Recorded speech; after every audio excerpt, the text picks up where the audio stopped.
Gawain menatap tebing gunung dengan tidak percaya. Setelah gempa bumi, akhirnya, dia juga melihat dengan jelas itulah raksasa. Dia dan rubah kecil saling memandang.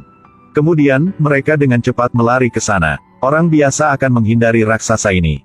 Tetapi Gawain memanggil salah satu seorang wanita untuk berhenti. Gawain bertanya apakah dia bisa membawa Gawain dan rubah bersamanya. Karena dia sungguh capek dan tidak bisa berjalan lagi. Alasan Gawain selalu berjalan ke arah utara. Semua itu adalah permainan. Ksatria hijau tiba-tiba memasuki pesta meja bundar Raja Arthur. Minta seorang ksatria untuk bersaing dengannya. Gawain dengan usia muda ingin pamer di depan Raja Arthur. Jadi terimalah tantangan ksatria hijau. Aturannya sangat sederhana. Gawain bisa memotong kepalanya. Tetapi 1 tahun kemudian, dia akan memotong kepala Gawain. Tentu saja, Gawain sangat senang. Orang yang tidak punya kepala gimana bisa lanjut hidup? Ksatria hijau pasti mati. Janjian 1 tahun lagi pasti tidak akan dilaksanakan. Tidak terduga, ksatria hijau potong kepala tapi dia masih hidup. Dia mengambil kepalanya dan berkata dengan Gawain. Minta dia tahun kemudian datang ke Aula Hijau untuk menerima pemenggalan itu. Selesai berbicara, ksatria hijau naik kudanya. Dengan tawa yang keras dan menghilang dalam salju. Ialah ksatria dan ialah cucu Raja Arthur. Gawain terpaksa melaksanakan janjiannya. Oleh karena itu, ibunya sudah menyiapkan sabuk ajaib. Itu bisa melindungi Gawain ketika ksatria hijau memotong kepala dia. Dia memegang perisai suci yang diberkati di gereja dan membawa kapak yang ditinggalkan ksatria hijau. Gawain dengan enggan mulai perjalanan untuk mencari ksatria hijau. Dia melewati hutan untuk melihat dunia di luar dengan matanya. Di jalan dia melihat seorang bocah yang menunjukkan jalan. Gawain sudah memberi bocah itu sejumlah uang kecil dari permintaan. Tapi tidak terduga. Karena sejumlah uang itu terlalu kecil. Jadi bocah itu sudah membawa beberapa orang datang untuk memukul Gawain. Sabuk ajaib, kuda, perisai. Semua sudah dirampok oleh mereka. Dia diikat oleh mereka. Dia hanya bisa membuka mata untuk melihat mereka memegang kapak dan diambil semua barangnya. Dia menunggu kelompok orang itu hilang. Gawain mulai lepaskan dirinya. Dia terluka tangannya. Darah keluar tidak berhenti. Akhirnya dia juga lepaskan dari sana. Untuk mengejar bocah itu.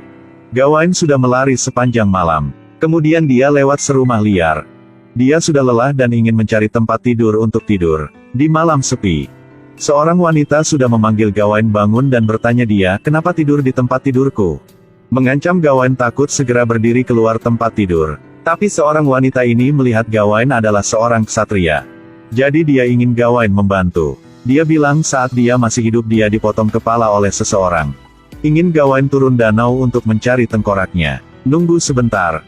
Apa yang saat hidup, Gawain sekarang sudah tahu seorang wanita ini adalah hantu cewek. Hantu cewek berkata dirinya dibunuh oleh tuan yang tidak berperasaan. Dia ingin menemukan tengkoraknya kembali. Gawain sudah paham segera bertanya hantu cewek. Dia bisa mendapat remunerasi kan? Tapi hantu cewek dengan marah bertanya baliknya. Bukankah ksatria seharusnya membantu yang lemah? Tiba-tiba Gawain ditahukan. Hanya membantu hantu itu dengan tanpa hasil. Tidak ada apa yang bahaya. Gawain dengan sukses diambil tengkorak. Tapi hantu cewek itu sudah menghilang. Sampai dia melihat lebih dekat. Itulah rubah kecil. Waktu Gawain kembali rumah liar itu. Dia menemukan di tempat tidur yang dia berbaring sekarang sudah tambah sebuah kerangka. Dia meletakkan tengkorak itu di tempat tidur. Di bawah cahaya matahari. Gawain melihat kapak yang hilang miliknya. Mungkin inilah hadiah dari hantu cewek untuknya. Dia lanjut berjalan ke arah utara. Dia melewati gunung. Saat dia berteduh dari hujan di dalam gua, rubah kecil malam kemarin sudah mengikutinya ke sana. Gawain ingin mengejar rubah, tapi beberapa saat kemudian, rubah terus menjulurkan kepalanya ke dalam. Tidak ada cara lain. Gawain biarkan saja rubah itu masuk gua bersamanya untuk berteduh dari hujan. Ksatria Gawain dan seekor rubah sedang berjalan ke arah utara. Tujuan mereka mencari ksatria hijau. Lewat gunung tinggi sangat bahaya. Saat tidak ada makanan, Gawain sudah menemukan beberapa jamur. Tapi saat selesai makan dia tidak berhenti muntah. Di tanah semuanya adalah sesuatu yang Anda tidak terduga. Dia dengan sulis berjalan ke arah utara untuk ksatria hijau memotong kepalanya. Di lembah, Gawain sudah ketemu dengan kelompok raksasa. Saat dia memanjat ke puncak gunung, panggilkan salah satu dari mereka untuk berhenti. Bertanya dia bisa membawa Gawain untuk lewat lembah ini tidak. Raksasa itu dengan ramah setuju segera. Tapi waktu raksasa itu ingin menjangkau dan meraih Gawain, tiba-tiba rubah kecil maju untuk mencegah. Membuat kelompok raksasa itu menatap ke langit, kemudian mereka pergi.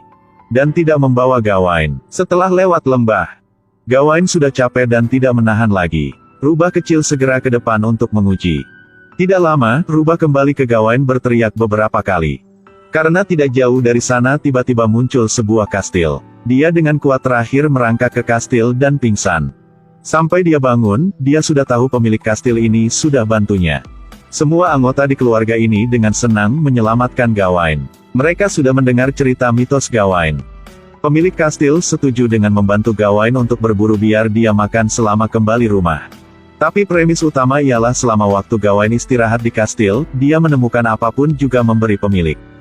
Setelah pemilik keluar untuk berburu, tatapan pemilik cewek pada Gawain mulai berubah. Dia selalu memberi semua barang bagus.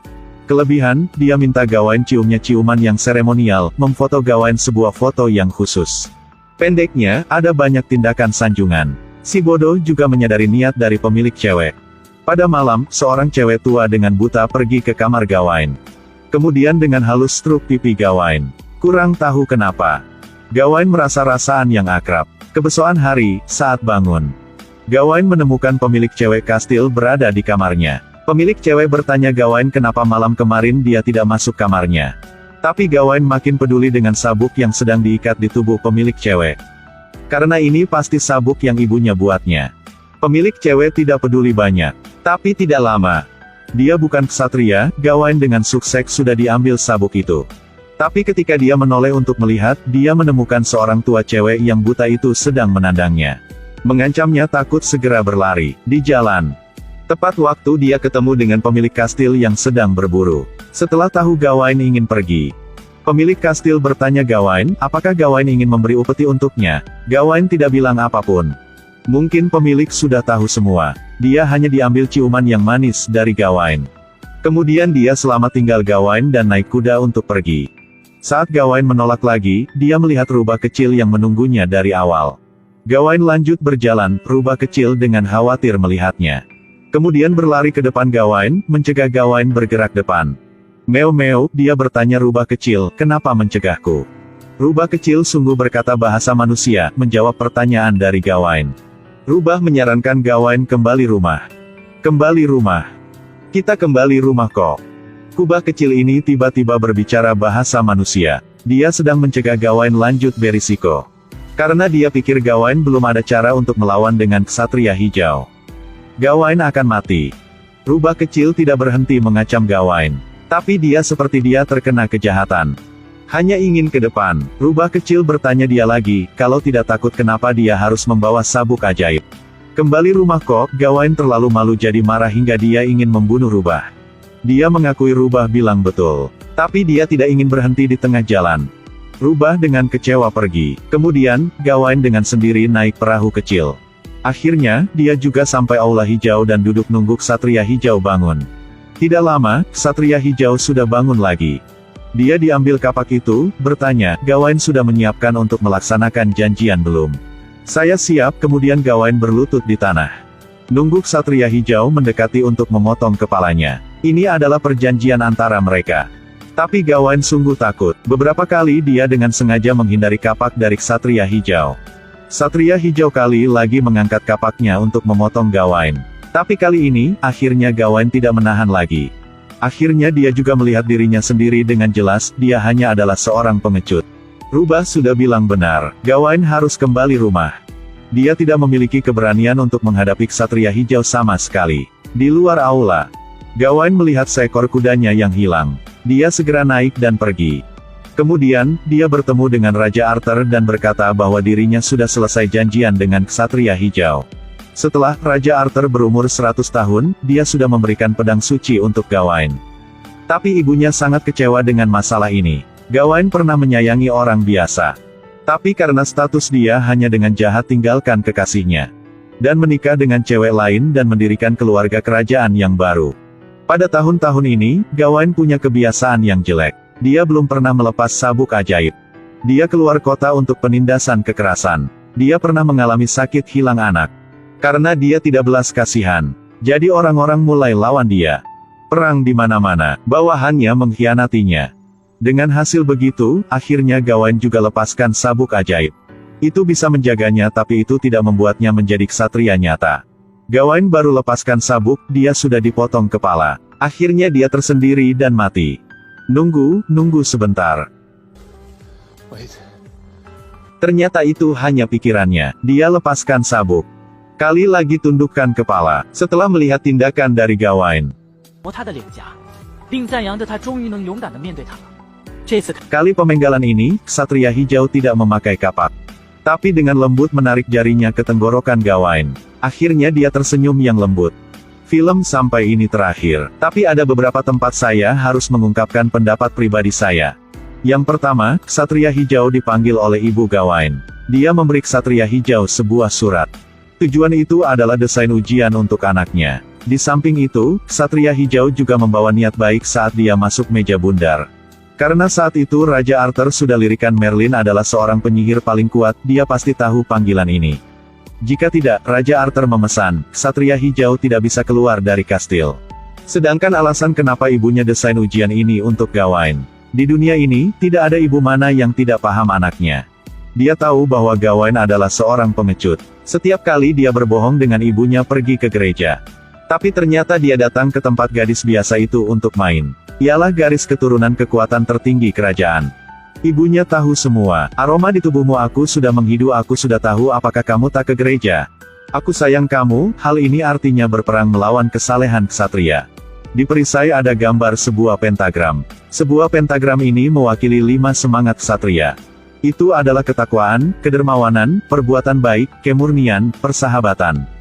Namun, di perjalanan, Gawain sudah melanggar semua hal itu. Karena berhemat, dia hanya memberi bocah itu sedikit uang. Pelanggaran kesopanan dari ksatria, ialah seorang bangsawan kerajaan. Gawain tidak bisa kurang uang. Oleh karena itu, dia harus dihukum, barang-barangnya dirampok oleh sekelompok remaja. Mereka sudah membawa semua barangnya sebagai hukuman atas ketidaktaatannya terhadap kemurahan hati ksatria. Saat dia membantu hantu cewek kekasih, Gawain pernah bertanyanya tentang remunerasi. Tapi ksatria membantu orang yang lembut tidak usah membayar kembali. Semua hal ini bukan pekerjaan baik dari ksatria. Saat dia ketemu dengan pemilik cewek kastil yang cantik, dia sudah menghilang kemurnian di depannya. Kelebihan, dia masih menderita penghinaan, kamu bukan seorang ksatria. Dalam persahabatan terakhir, dia juga menghilang dalam pembagian tangan dengan rubah kecil. Gawain mengkhianati kebaikan rubah. Di bawah rangsangannya, ia berubah malu menjadi marah. Dia mengangkat kapak untuk membunuh temannya dan membuat temannya dengan kecewa pergi. Tapi Gawain tahu dirinya sendiri. Itu tidak pernah menyebut dirinya ksatria di depan semua orang. Saat Raja Arthur dan Ratu bertanya tentang hal yang cucunya sudah bikin, Gawain hanya diam saja. Saya tidak apapun untuk berbicara ya, Raja, jadi seluruh perjalanan ini adalah ujian saja. Gawain dengan kepolosan pernah minta raksasa membawanya lewat lembah. Tapi rubah kecil sudah mencegah. Karena rubah tahu di ujian Gawain tidak ada jalan tikus. Sedangkan seorang cewek yang menutup mata di kastil. Mungkin ibunya, karena saat dia melaksanakan ajaib, juga menutup mata seperti itu. Jadi seseorang yang melanggar ksatria seperti Gawain. Setelah dia melihat seorang cewek tua, segera dia berlari. Seperti anak kecil yang melakukan hal yang salah. Di samping itu, sabuk juga adalah kelemahan Gawain. Saat dia lepaskan sabuk, dia sungguh lahir dalam kematian. Hanya dengan begitu dia bisa dengan berani menghadapi Ksatria Hijau. Selesai ujian. Ksatria pemberani saya. Sekarang, potonglah kepala.